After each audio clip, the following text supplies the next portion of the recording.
Y'all want to know what I'm doing? Ready to make the brown sugar glaze for this apple pie cheesecake. But before we get started, I just want to tell you what go in it. Remember that apple juice reserve we had? We're going to use a 1/4 cup of that.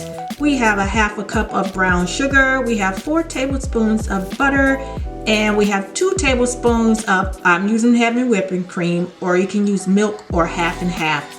And after I make it, I have, this is just a Wilton candy maker, usually for chocolate, but we're going to use it for our syrup. Again, I am not a sponsor for Wilton, but this is a Wilton candy maker. So get your ingredients together and let's get started.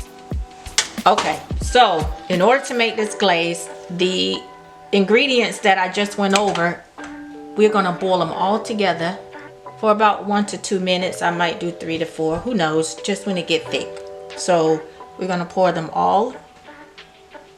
I'm gonna put it all in here. My apple juice reserves. And I have more.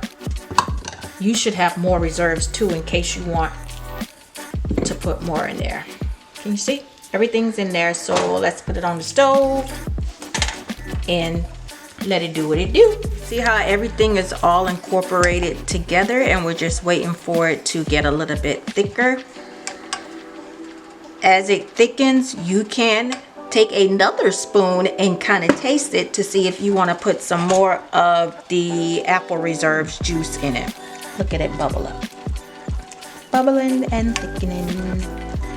All right, I think our 2 minutes, 3 minutes, maybe 5 minutes is up, but you see how it's thickening? And once you take it off the stove, you're gonna leave it for like just 2 minutes to thicken a little bit more. And because I don't want to burn myself, I'm going to pour it into this Pyrex cup, which then, see this spout? Easy pour into the candy maker. I'm making sure I don't burn myself. All right, so who's ready to drizzle? We got our brown sugar glaze, and this glaze, if you didn't let it cool off, it's still going to be a little bit hot. But as you can see, I took the foil that I had wrapped this cheesecake in and just covered up my turntable to, it will collect the excess drip, brown sugar glaze drip, because now I'm just gonna go across with my drizzle.